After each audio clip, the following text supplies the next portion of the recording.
সোনার টুলু সে কোথায়, এটাই তো এখন সবথেকে বড় প্রশ্ন হয়ে দাঁড়িয়েছে।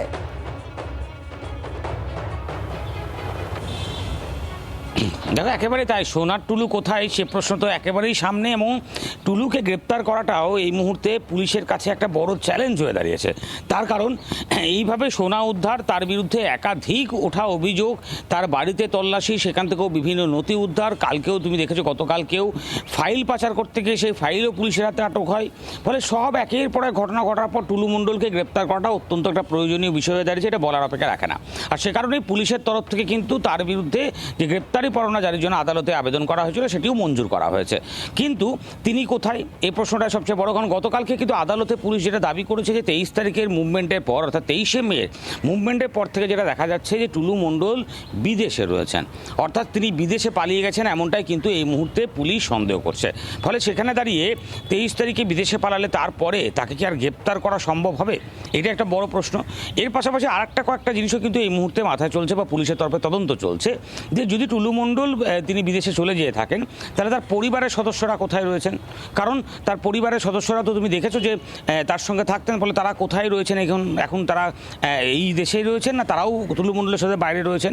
এই সমস্ত বিষয়গুলোই পুলিশ এখন খতিয়ে দেখছে, এবং টুলু মণ্ডলকে গ্রেপ্তার করাটা এই মুহূর্তে সবথেকে বেশি প্রয়োজনীয় জিনিস হয়ে দাঁড়িয়েছে বলেই কিন্তু বীরভূম জেলা পুলিশ সূত্রে খবর। তার কারণ যে পুলিশের তরফ থেকে বারবার তল্লাশি চালিয়ে বিভিন্ন জায়গাতে খোঁজখবর লাগিয়ে যে পুলিশ উদ্ধার করার চেষ্টা করছে যে আরও কোথাও টাকা রয়েছে কিনা, আরও কোথাও সোনা রয়েছে কিনা। কারণ গতকালকে সোনা নিয়েও বিভিন্ন প্রশ্ন উঠতে লেগেছে, এবং পুলিশ দাবি করেছে এগুলো স্মাগলিংয়ের সোনা, অর্থাৎ স্মাগলিং করে আনা হয়েছে দুবাই এবং সুইজারল্যান্ড থেকে। ফলে সেক্ষেত্রে দাঁড়িয়ে শুধু এইটুকু সোনাই আনা হয়েছিল বা এই 15 কেজি সোনায় না, আরও অনেক সোনা আছে, সেগুলি থাকলে কোথায় রয়েছে, এবং যদি থেকে কোথাও রয়েছে বা অন্য কোথাও পাচার হয়েছে কিনা, এই সমস্ত বিষয়গুলোই পুলিশ কিন্তু এই মুহূর্তে খতিয়ে দেখছে। আর সেই কারণেই একেবারে তুমি গতকাল থেকে দেখতে পাচ্ছ যতজন টুলু মণ্ডলের এই ঘনিষ্ঠ হিসেবে পরিচিত, অর্থাৎ ম্যানেজার, তার সিএ, এরকম বিভিন্ন জনাকে কিন্তু পুলিশ ইতিমধ্যেই তল্লাশি করছেন, খোঁজখবর করছেন, এবং তাদের বাড়িতে গিয়ে জিজ্ঞাসাবাদ করছেন। অর্থাৎ সেখানে দাঁড়িয়ে তুমি এই জিজ্ঞাসাবাদের কারণটা একটাই, যে কোথায় তাকে পাওয়া যেতে পারে, কোথায় তাকে করা যেতে পারে। এবং সে কারণে কিন্তু এই গোটা ঘটনায় এখন সবাই কিন্তু অপেক্ষায় রয়েছে, যেভাবে একের পর এক দুর্নীতি, পাথর ব্যবসা যে দুর্নীতি সামনে এসছে, বিভিন্ন বিষয় সামনে এসছে, এখন সবাই অপেক্ষায় রয়েছে টুলু মণ্ডলকে আদৌ বীরভূম জেলা পুলিশ গ্রেপ্তার করতে পারবে কি পারবে না। এই প্রশ্নটাই কিন্তু এখন সবচেয়ে বেশি ঘুরপাক খাচ্ছে। আর তিনি বিদেশে পালিয়েছেন, যদি এমনটা বলে থাকে তাহলে বিদেশ থেকে তাকে কিভাবে আনা সম্ভব, তাকে কিভাবে কি করা সম্ভব, এটাই কিন্তু এখন পুলিশের তরফ থেকে খতিয়ে দেখা হচ্ছে, এবং পুলিশ সেটাই তদন্ত করছে। যদিও সবটার উত্তর আরো সময় একটু গড়ালে হয়তো স্পষ্ট হবে। যে প্রশ্নগুলো এই টুলু মণ্ডলকে ঘিরে উঠছে প্রসেনজিৎ, সেই সমস্ত প্রশ্নের উত্তর আরো বেশি সহজ হয়ে যাবে পাওয়া যদি টুলু মণ্ডলকে পাওয়া যায়। সেদিকে আমাদের নজর থাকবে, তুমিও নজর রাখো। আপাতত ধন্যবাদ। প্রসেনজিৎ মালাকার আমাদের প্রতিনিধি সরাসরি ছিলেন আমাদের সঙ্গে। আপনাদের শোনাবো বীরভূমের এসপি তিনি এই ঘটনায় কি বলছেন, পাশাপাশি রাজ্যের মন্ত্রী দিলীপ ঘোষের বক্তব্যও আমরা পেয়েছি, শোনাবো পরপর। প্রায় 28.5 কোটি ক্যাশ টাকা অ্যান্ড 15 কিলো গোল্ড পাওয়া গেছিল। মোট ভ্যালু সব কিছু মিলিয়ে প্রায় 50 কোটি। সে কেসে আমরা একজন, যার নাম মোহাম্মদ মিনার মণ্ডল, উনি রিলেশনে মোহাম্মদ নজিবুদ্দিন আলিয়াস টুলু মণ্ডলের ব্রাদার ইনলা বা জিজা, ওনাকে অ্যারেস্ট করা হয়েছিল। আজকে আদালতে তোলা হয়েছিল। মাননীয় কোর্ট আমাদেরকে 8 দিনের পিসি দিয়েছে অ্যান্ড ফার্দার ইনভেস্টিগেশন চলছে। আমরা অর্গানাইজ ক্রাইমে কেস করেছি। এলআরও থেকে আরম্ভ করে যত অফিস আছে যেখানে জমি রেজিস্ট্রি হয়, এক একটা জমি 2-3 বার করে রেজিস্ট্রি হয়েছে, সবার কাছ থেকে পয়সা নেওয়া হয়েছে। মমতা ব্যানার্জি কি ভগবানের আরাধনা করছিলেন দেখতে পাননি? টুলু মণ্ডল বা এই ধরনের লোকেরা আজকে নাও আসছে, সরকারি জমি লুট করে সরকারি জায়গায় বাড়ি বানিয়ে, হোটেল বানিয়ে, রিসর্ট বানিয়ে, বাংলো বানিয়ে এরা বসেছিল। কেউ দেখেনি কেন? তো মমতা ব্যানার্জিও বেনিফিশিয়ারি এর থেকে, তার পরিবার বেনিফিশিয়ারি। উনি কোনোদিন খোঁজ নেননি। অন্য কোনো মন্ত্রীর সই করার অধিকার ছিল না, তার বাড়ি বসে থাকতো, কাটমানি পেয়ে যেত। তার পরিণাম এটা হয়েছে, পশ্চিমবাংলাটা বিক্রি হয়ে গেছে, দখল হয়ে গেছে। আজ কেষ্টমণ্ডলকে ধরা পড়েছে বা খোলাখুলি করতো বলে সবাই জানতেন, আপনারাও জানতেন। সেইখানকার মিডিয়ার লোকেরা এখানে সল্টলেকে নিউ টাউনে এসে ফ্ল্যাট কিনেছে, তারা সবার উপকার পেয়েছেন। তার বিরুদ্ধে একটা কোনোদিন লেখেনি কেউ, একটা এফআইআর কেউ করেনি। তৈরি করা হয়েছে, ওরা হোলসেলার, হ্যান্ডলার, ওখান থেকে টাকা পয়সা তুলে কালীঘাটে পাঠাতো। তো এখন সেই পুলিশরাও জানতো। এখন সরকার পাল্টেছে তো শুরু হয়েছে ধরপাকড়, একটা ইনকোয়ারি হচ্ছে। একদিন সিবিআই পর্যন্ত পৌঁছতে পারেনি, সোর্স পায়নি। এবার এই পুলিশই সমস্ত খুঁড়ে বার করছে।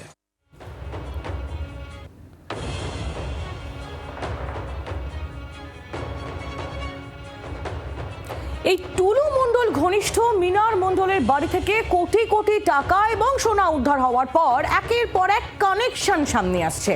বীরভূম এবং উত্তর 24 পরগনা ভৌগোলিক অবস্থানগত দিক থেকে এই দুটো জেলা বেশ খানিকটা দূরে অবস্থান করছে, কিন্তু এই দুই জেলাকে একেবারে এক সুতোয় গেঁথে দিয়েছেন এই মিনার মণ্ডল এবং টুলু মণ্ডল। 2024 সালের 28শে ডিসেম্বর বারিক বিশ্বাসের ছেলের সঙ্গে টুলু মণ্ডলের মেয়ের বিয়ে। বসিরহাটের বারিক বিশ্বাসের বেয়াই হয়ে যান বীরভূমের খাদান ব্যবসায়ী টুলু মণ্ডল। এই বারিক বিশ্বাস একই সঙ্গে রিয়েল এস্টেট, চাল মিল, তেল মিল, একাধিক ইট ভাটার মালিক, একাধিক ট্রাক, কয়লা ব্যবসা, বেসরকারি কলেজ, বিদেশেও ব্যবসার সঙ্গে যুক্ত বারিক বিশ্বাস কখনো দুবাই, কখনো কলকাতা, কখনো দিল্লিতে থাকেন। রেশন দুর্নীতিতেও নাম জড়িয়েছিল, আপনাদের মনে থাকবে। জ্যোতিপ্রিয় মল্লিক ঘনিষ্ঠ এই বারিক বিশ্বাস প্রথম জীবনে ট্রাকের খালাসি হিসেবে কাজ করতেন। ভাবুন, বারিক বিশ্বাস তিনি প্রথম জীবনে ট্রাকের খালাসি ছিলেন। টুলু মণ্ডল পাথর খাদানের একজন সামান্য শ্রমিক ছিলেন। আর তাদের এখন সম্পত্তির বহরটা একবার দেখুন। কোটি কোটি টাকা এদের নামে বেনামে কত যে সম্পত্তি আছে তার খতিয়ান দিতে শুরু করলে আমাদের হাতে সময় শেষ হয়ে যাবে। দুজনের সম্পর্কে নানান বক্তব্য আপনাদের সামনে, নানান যে ইনফরমেশন আপনাদের সামনে আমরা তুলে ধরছি। টুলু মণ্ডল এবং বারিক বিশ্বাস এদের দুজনের যোগসাজশেই কি এই যে দুর্নীতি তা আরো মাথাচাড়া দিয়েছিল এই দু জায়গায়, অর্থাৎ বীরভূম এবং উত্তর 24 পরগনায়? একটু জেনে নি, আমাদের প্রতিনিধি অয়ন ঘোষাল আমাদের সঙ্গে একেবারে সরাসরি রয়েছেন। অয়ন, এই টুলু মণ্ডল আর বারিক বিশ্বাসের অতীত এবং বর্তমান দেখলে সব হিসেব তো তালগোল পাকিয়ে যাচ্ছে।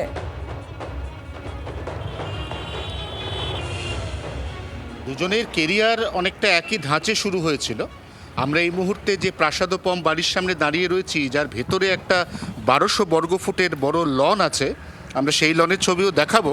সেই লনে 2025 সালের জানুয়ারি মাসের 20 তারিখে রিসেপশন পার্টি হয়েছিল বিয়ের। আমরা জানি যে 2024 সালের ডিসেম্বর মাসের 28 তারিখে বীরভূমে বিয়েটা হয়েছিল এই দুই পরিবার, অর্থাৎ একদিকে টুলু মণ্ডল এবং একদিকে বারিক বিশ্বাসের পরিবার। তারপর যে রিসেপশন পার্টি, এই রিসেপশন পার্টির বৈভব কার্যত তাক লাগিয়ে দেওয়ার মতো, চোখ কপালে উঠে যাওয়ার জোগাড় হবে দর্শকদের। আমরা সেই ভিডিও দেখাবো। তার আগে অত্যন্ত প্রয়োজনীয় কিছু কথা দর্শকদের বলে রাখা দরকার তোমার মাধ্যমে। সেটা হচ্ছে সোনার কোয়ালিটি এবং সোনার ক্রাইটেরিয়ান। যে সোনা টুলু মণ্ডলের বাড়ি থেকে পাওয়া গেছে, বা বলা ভালো মিনার মণ্ডলের বাড়ি থেকে পাওয়া গেছে, এই সোনাগুলো সুইজারল্যান্ড থেকে আনা। সুইজারল্যান্ড থেকে সোনা আমদানির ক্ষেত্রে নির্দিষ্ট যে প্রোটোকল বা নিয়ম আছে সেই নিয়ম মানা হয়নি, অর্থাৎ সোনা এসেছে চোরাই পথে। এই সোনা একই সঙ্গে ঠিক যখন 2014 সালে বারিক বিশ্বাসের গাড়ি সেখান থেকে উদ্ধার হয়েছিল 42 কেজি সোনা, এবং তারপরে মিনার মণ্ডলের বাড়ি থেকে উদ্ধার হওয়া সোনা, দুটোই সুইজারল্যান্ডে তৈরি করা। ওই সোনা আর এই সোনা আসলে একই মুদ্রার ওপিট আর এপিট বলে এখনও পর্যন্ত তদন্তকারী আধিকারিকদের ধারণা। তার পাশাপাশি বারিক বিশ্বাস বছরের বেশিরভাগ সময় যিনি দুবাইতে থাকেন, এখানে তার এই প্রাসাদোপম বাড়ি, এই বাড়িতে এই মুহূর্তে জনপ্রাণী নেই। আমরা কলিং বেল বাজিয়েছি, আমরা বাড়ির সামনে দরজায় বড় তালা ঝুলতে দেখছি। বাড়িতে আদৌ কেউ আছেন কিনা এ বিষয়টি কনফার্ম নয়। স্থানীয় বাসিন্দারা বলছেন যে তারা অন্তত বারিক বিশ্বাসকে এই বাড়িতে বিগত প্রায় 6 মাসের মধ্যে একবারও ঢুকতে দেখেননি। এই অবস্থায় সবথেকে বড় যেটা প্রশ্ন, এটা হচ্ছে বিজেপি যখন রাজ্যে বিরোধী দল ছিল তখন তারা বলেছিল বীরভূমে কেষ্ট মণ্ডল বা অনুব্রত মণ্ডল, তাকে কেন্দ্র করে একটা 500 কোটি টাকার দুর্নীতি হয়েছে। এখন এই 500 কোটির দুর্নীতিতেই এই দুটি অংশ যারা পরস্পরের সঙ্গে এই মুহূর্তে টু সাম এক্সটেন্ট কানেক্টেড, একটি অবশ্যই মিনার মণ্ডল, টুলু মণ্ডল যারা বীরভূমে বিলং করেন, আরেকটি অবশ্যই বারিক বিশ্বাস বা আব্দুল বারিক বিশ্বাস যিনি বসিরহাটে বিলং করেন। এদের মধ্যে যোগসূত্র আছে এবং এখনও পর্যন্ত টাকার যে অঙ্ক, এটা ওই 500 টাকার যে দুর্নীতি, অর্থাৎ সার্বিক যে দুর্নীতি, তার ছোট ছোট শাখা প্রশাখা কিনা সেটাও কিন্তু এই মুহূর্তে তদন্ত সাপেক্ষ বিষয়। একেবারেই অয়ন, ধন্যবাদ তোমায়। অয়ন ঘোষাল আমাদের প্রতিনিধি সরাসরি আমাদের সঙ্গে ছিলেন। এবং অয়ন যে বক্তব্য একেবারে শুরু করেছিল যেটা বলে, সেই কথাটা একটু আপনাদের মনে করাই। এই বারিক বিশ্বাস তার আর যে বৈভবপূর্ণ বাড়িতে এই মুহূর্তে আমাদের প্রতিনিধি ছিলেন, সেই বাড়িতে একটা 1200 বর্গ ফুটের লন রয়েছে, যে লনে রিসেপশন পার্টি হয়েছিল এই টুলু আর বারিকের ছেলেমেয়ের। সেই সময়ের ছবি, সেই রিসেপশন পার্টির ছবি তুলে ধরবো আপনাদের সামনে। দেখুন, এর আগে একেবারে 150 কোটির বিয়ের ছবি দেখিয়েছিলাম আপনাদের, আর এবার রিসেপশন পার্টির ছবিটা একবার দেখুন। মনে হচ্ছে কোনো রক দলের বা ব্যান্ডের কনসার্ট। একবার ছবিটা দেখুন। এই ছবি একটি রিসেপশন পার্টির। কাদের রিসেপশন? না, টুলু মণ্ডল এবং বারিক বিশ্বাসের ছেলে মেয়ের।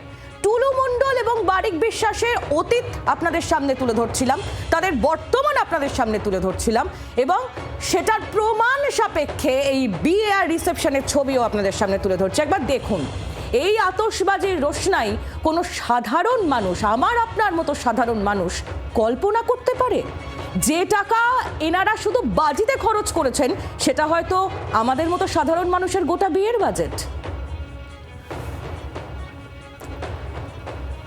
রাজ্যের মন্ত্রী দিলীপ ঘোষ বারিক বিশ্বাস প্রসঙ্গে কি বলেছেন শোনাবো। আমি তো বেয়াই বলছি না, চোরে চোরে মাসুদ ভাই। এ সমস্ত নেক্সেস যারা করছে, দেখুন একটাকে টানুন, সব ডোর বেরোবে, কোথাতে কোথাতে সম্পর্ক আছে, শেষ পর্যন্ত কালীঘাটে গিয়ে পৌঁছে যায়, সেখানে কেউ হাত দেয় না। তো এই জন্য এক জায়গায় হাত পড়েছে, এবার ধীরে ধীরে কান টানলে মাথা পর্যন্ত চলে আসবে, অপেক্ষা করুন।